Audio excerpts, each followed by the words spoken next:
Young Hackney Substance Misuse Service is a service for young people between the ages of 6 and 25. Our aims are to help prevent first use amongst young people, to delay first use amongst young people, and to provide harm reduction, information and advice where needed.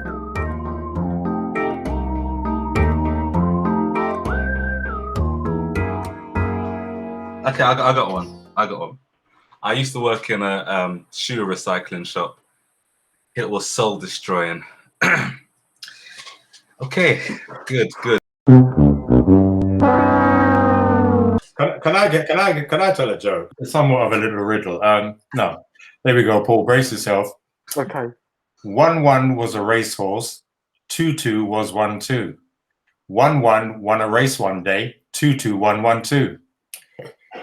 I'm trying to crack the code on that one. You know what? It's a good job I'm recording this because I can listen back to it later on and Yeah. then I'll start laughing. It will take. Yeah. 2-2-1, 2-2, 2-2-1-1-2. It's like yeah. 1-2. I get it. It's a bit cerebral, you know. I was thinking maybe don't use it, but hey. Okay. Welcome to another episode of Let's Speak About Drugs, a Young Hackney Substance Misuse Service podcast. I am one of your hosts, Dupe, and with me is Paul here at Young Hackney's Substance Misuse Treatment Worker. And we have today a special guest. He goes by the name Tony Bravo, Dealing Intervention Worker. Lovely to have you here, Tony. Great to be here. It's fun. As per usual, the segment coming up is what we like to call the Mythbuster. Time for the Mythbuster section. In this segment, I dispel a common myth in this case, the drug dealing world. So the myth is, once you become a drug dealer, you live a lavish lifestyle. You have the cars, a lot of money, big house. In reality, this lifestyle is usually short-lived. The full consequences usually catch up to you, and the lifestyle is no longer at your disposal. i.e., you're probably going to end up in prison, or you might end up dead. Would I be right in saying that? Pretty much. Cool. Now we move on to our topic of the day. At this point, I hand you over to our guest, Tony. Thanks, guys. Drug dealing. Yes, there are trappings of wealth. You can make money. We're not going to lie. You see people balling. When I mean balling, they're on the grind. They're selling drugs. They're working. They're making a lot of money. It seems really cool. It's fashionable. It's hip. There are a lot of people to sort of look up to and identify with. But the sad truth is that for the vast majority of young people who think it's a good idea to sell drugs, the consequences are long lasting. It's not just that you might get arrested. It's not that, you're going to have police trampling up and down inside your house, giving your mum palpitations and causing your dog to lose its hair and whatnot. Goldfish will stop swimming, stuff like that. It's the fact of a loss of opportunities, really, I think is the saddest thing. Young people who seem to identify with drug dealing as being something that's worth their time or something to aspire to, they tend to be taking their eye off the other significant goal, which is their education and their advancement in life. And I just feel that a lot of our young people are distracted from embarking on a life that should be very exciting. I mean, you're laying the foundations for the whole of your life. So education is very important. Your first job is very important. And building on those experiences and those landmarks should be very, very pivotal to your future. What tends to happen is young people compromise their own abilities, chasing something that really has no fulfillment for them. And that, I guess, is the saddest thing. Also, you're sort of involving yourself in drugs, substances, which once you come into contact with, if you so happen to sort of start using these substances, they could stick around for a little while as habits. And there's financial implications, there's mental health implications, and of course, the loss of your liberty. So I think the saddest thing about drug dealing is that it's a major distraction for young people for the path they should be traveling down. But instead, they're navigating all these other things. And as you said earlier on, it could end up ultimately in death. The thing with drug dealing, I think it's the effort you put into trying to be a drug dealer, those skills or what's required to do that, those are what we call transferable skills. And they're characteristics that once you sort of employ it or put it into legitimate work would be very good for you. You got to have a work ethic. You got to be conscious of your stock. You got to be good with numbers. You got to be reliable. You got to be timely. These are all transferable skills that work very well in the legitimate sphere of work. Also, on top of that, I was just talking merely about the individual involved. There's also an impact on your family, your younger brother or your younger sisters who are looking up to you. They're possibly going to compromise themselves by looking up to you and trying to be like you. There's also issues of gang activity and negative peer associations that would grab you, not even lead you, but grab you by the nose and drag you down a road that you don't really want to go down, essentially. And I've spoken to many former drug dealers in their 20s, early 30s, and without exception, every single one of them says, I wish it didn't go like that for me. And these are guys that had money. They had jewelry, they had the phones, they had the hats, they had the sneakers, the trainers, they had all of the trappings, but the realness wasn't there. Drug dealers tend to not be able to buy a house. People who work for British Rail, people who become managers in Tesco's, these are the people that tend to get mortgages to buy houses. So it's impacting on your social standing in the community. If you're known as a drug dealer, you know, you're sort of lauded and praised by your negative peers. But when you get up into your 20s, those guys are nowhere, particularly if you go to jail. You're on your own. There isn't this support network there. It's gone.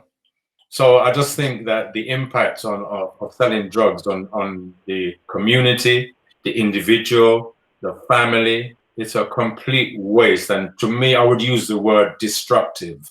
I would actually use that word because we've got a generation of young people who are aspiring to selling drugs rather than a generation of young people saying, I'm aspiring to be a doctor, a lawyer, an architect.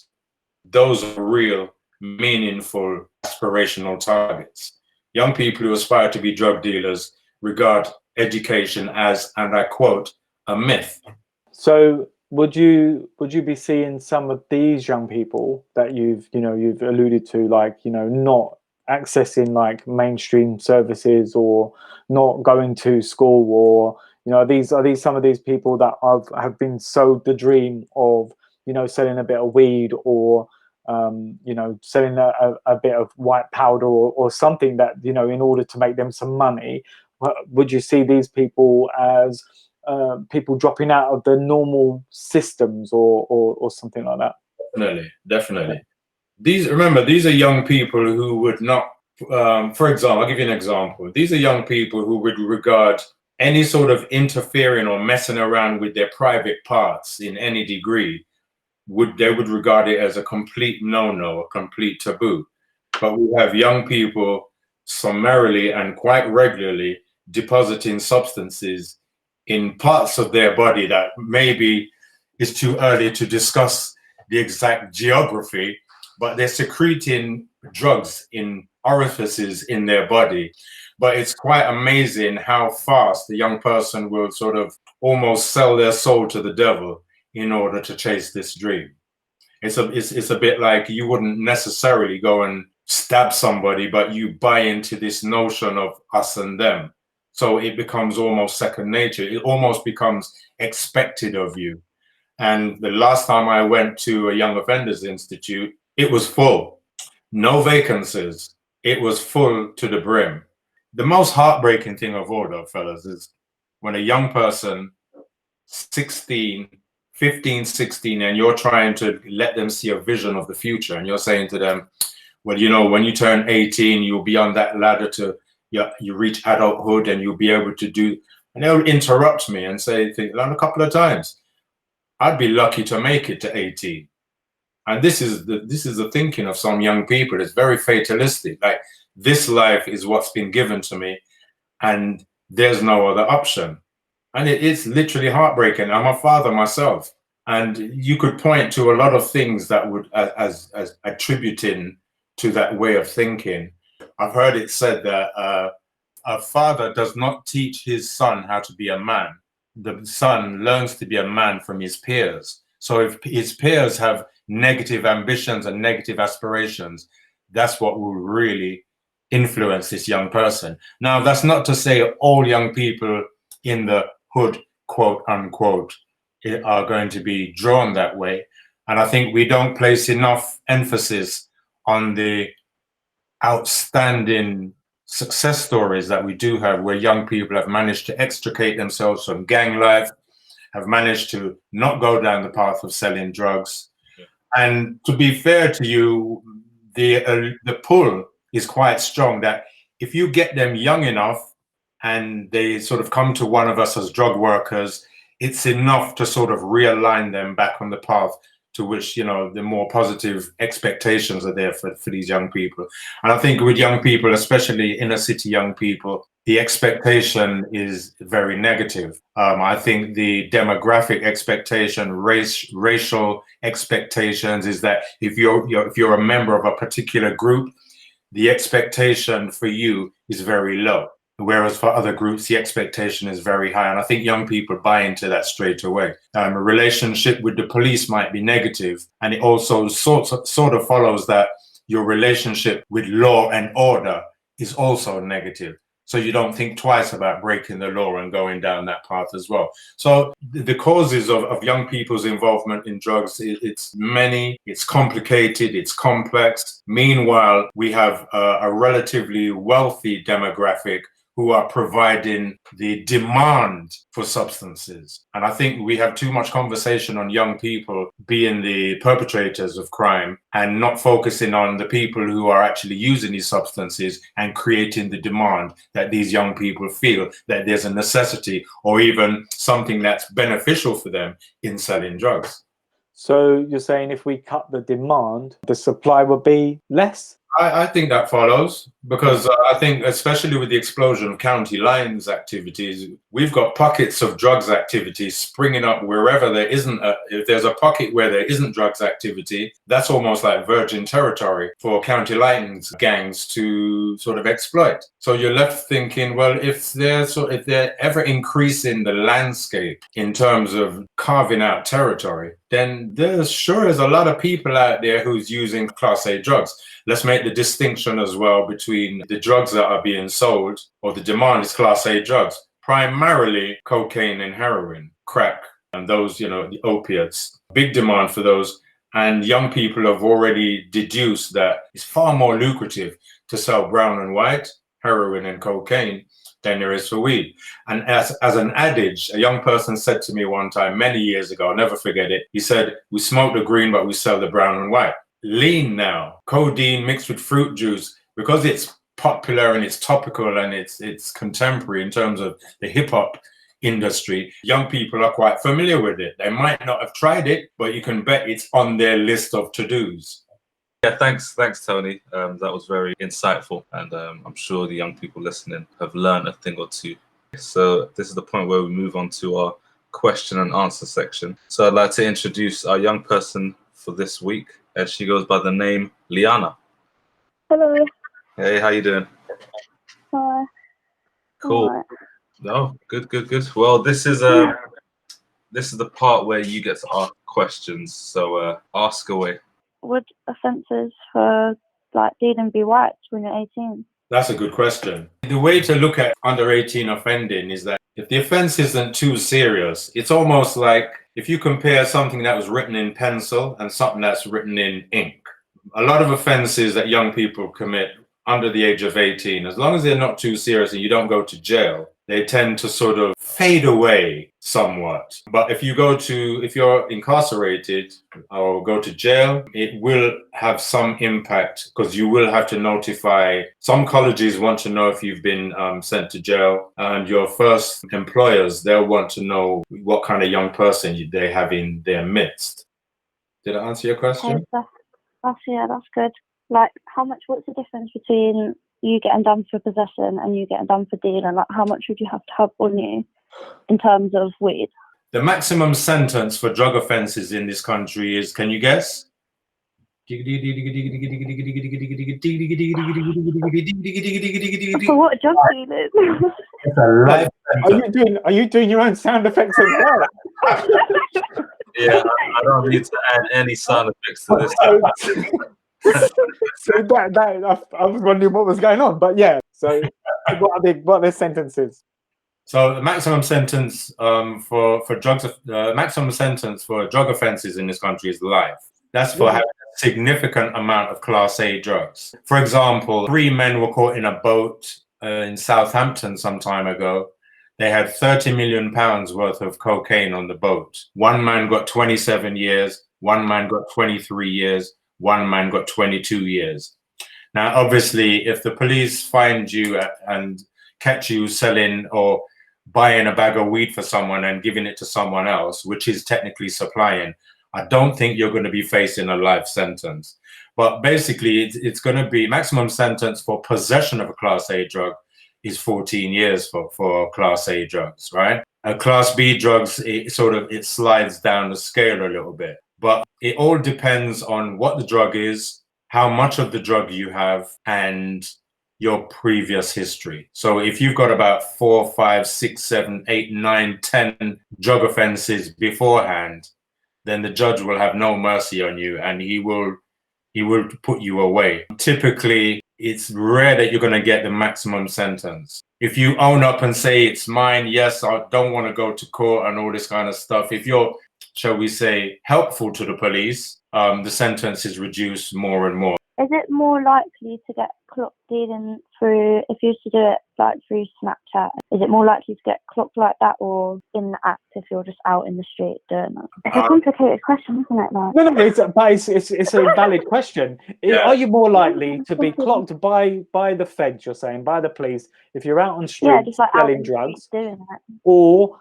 are you more likely to get exposed and clocked if you're selling it through your social medias? That's what you're asking. Yeah. I think they used to say something back in the day. I don't know if you remember, help me, Paul, when they used to say possession is 9/10 of the law. Do you remember that one?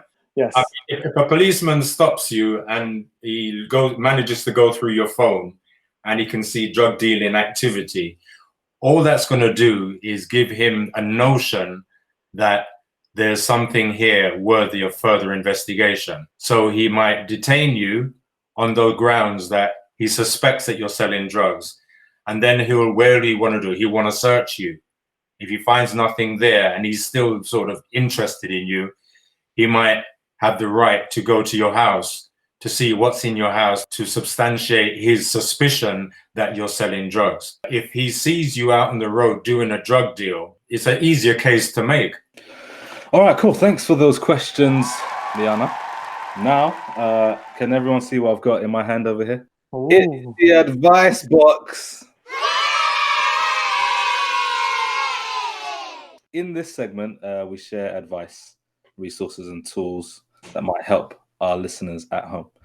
Any advice for the listeners out there? The decisions you make today is going to affect the lives of your children. If you want to sell drugs, get trapped in this web that keeps you in the hood, and then your kids grow in the hood, what kind of choices are they going to have? They're going to have the same choices as you and probably make the same decisions. Young people do want to work. Young people want to, if it was easier for them to work by providing employment for young people, that would be a start.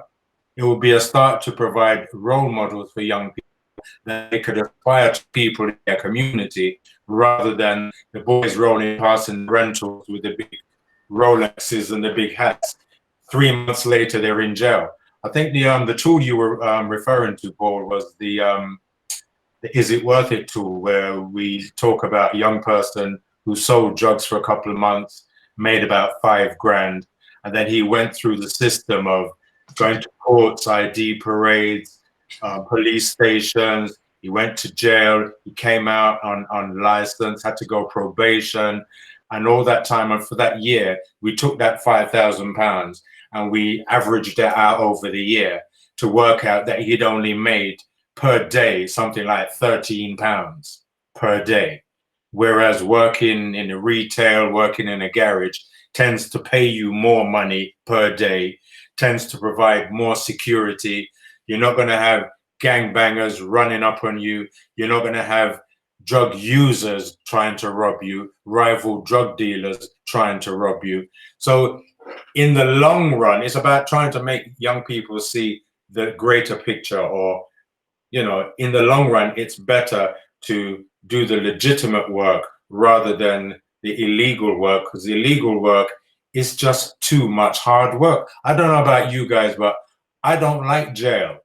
I don't like courts. I don't like police stations. That's just me. It's a preference I have. Same. That's why I've never done illegal activities like that. Selling drugs, that's crazy to me as an individual. So I've always gone the legitimate way. But for young people, they're sort of guided by peer influences. And if it's okay for Jack and Tom and Harry, then I should be aspiring towards that as well. It's about interjecting and sort of putting an intervention in place that undermines that way of thinking. Then again, it's not very easy for a young person to not follow the crowd. That's really hard. And the only way you can counter that is by showing young people the value they have within themselves. And this comes down to a psychological thing, where society might have low expectations for you, but damn it, I believe in you.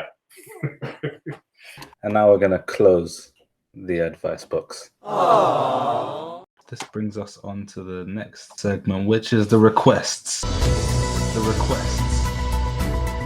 requests. We just want to say, if you do want to ask questions, if you have any requests, you can do that. And how you do that is by sending a message either to our Twitter, which is @YoungHackney. You can also email us via email at yhsms@hackney.gov.uk.